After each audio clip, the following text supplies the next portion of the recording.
So you're ready to finally become a houseplant pro, huh?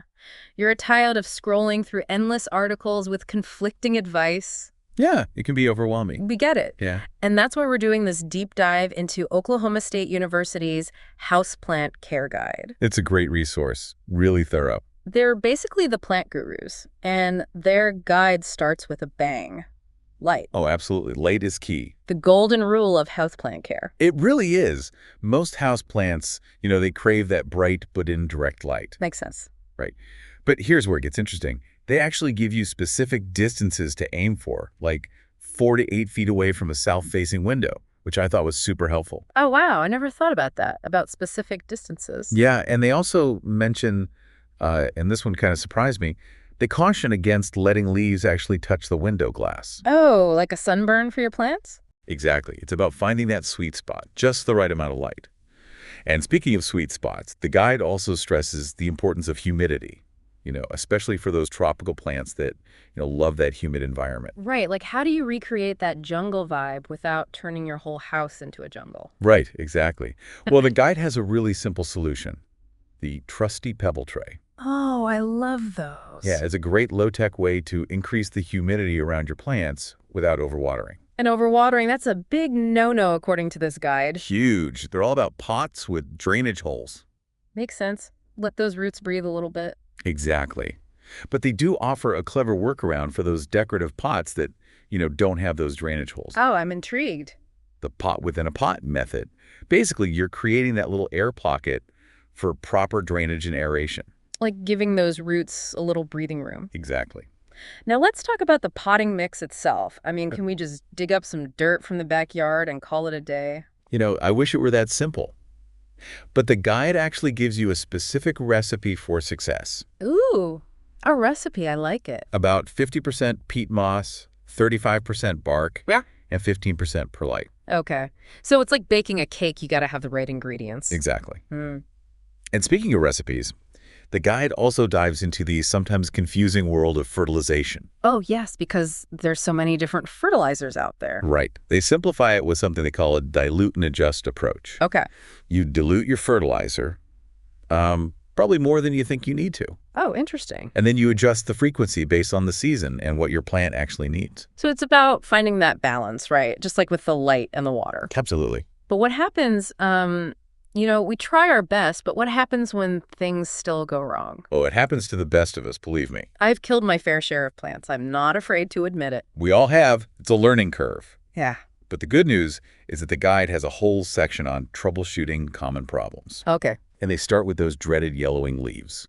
So those yellow leaves, what's the deal? I always just figured, I either underwatered or overwatered. Right. It's easy to jump to that conclusion. Yeah. But you know what? The guide points out that it could be a bunch of things, like low humidity, maybe the plant's gone into shock from a sudden temperature change, or even just needs a little fertilizer boost. It's like they want us to be plant detectives. I love that. They do. They really encourage you to, really look at your plant. So how do we do that? How do we actually decode what our plants are trying to tell us?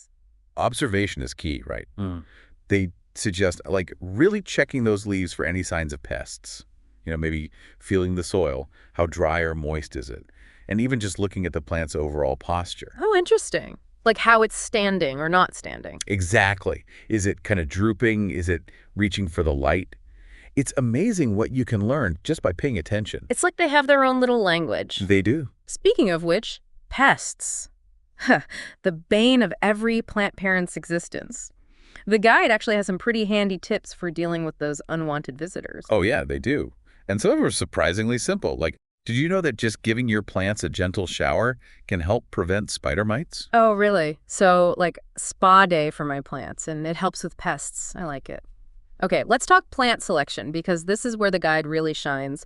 They have recommendations for every type of space and lighting situation. They really do. They start with those low-light champions, the ones that laugh in the face of dimly lit corners. Like the snake plant. That's my go-to. I feel like those guys are impossible to kill. Right. They're practically indestructible.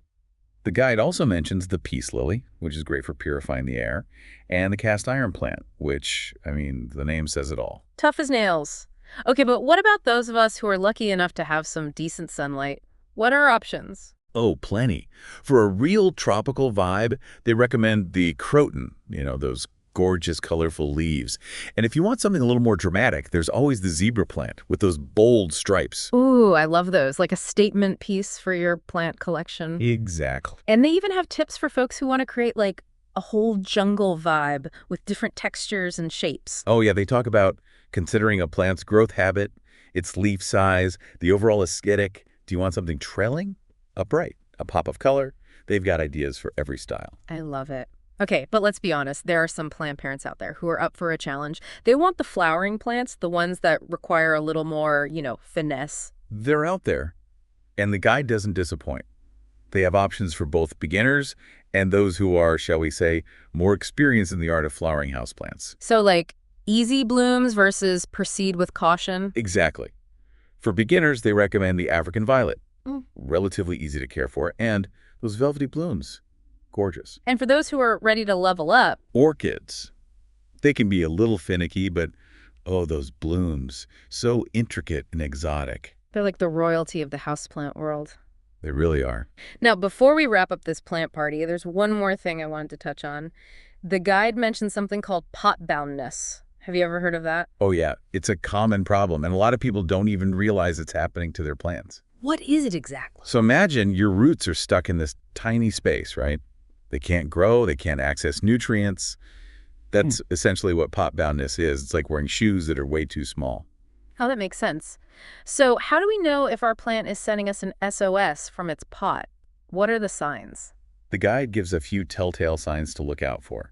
First, check if you see roots, like circling the surface of the soil or even poking out of those drainage holes. Okay, that's a pretty clear sign that it's time for a bigger pot. Exactly. You might also notice that the water drains a lot faster than usual, or your plant seems to dry out way quicker. Like it's just guzzling water. Exactly. It's basically saying, hey, I need more space. It's like giving your plant a new lease on life. Exactly. We've covered a lot of ground in this deep dive. We've talked about light, water, picking the right plants, troubleshooting problems, even those more, subtle aspects of plant care, like this pot boundness issue. There's been a crash course in plant parenthood. It really has. But before we send our listeners off to tend to their leafy friends, I wanted to get your take on something else the guide emphasizes, embracing the learning process. It does feel like they really emphasize that it's a journey. It's not like you just boom, become a plant expert overnight. Right, exactly. It's all about embracing that curiosity, trying things out, maybe making a few mistakes along the way. Oh, totally. I've probably learned more from my plant fails than my successes, if I'm being honest. Me too.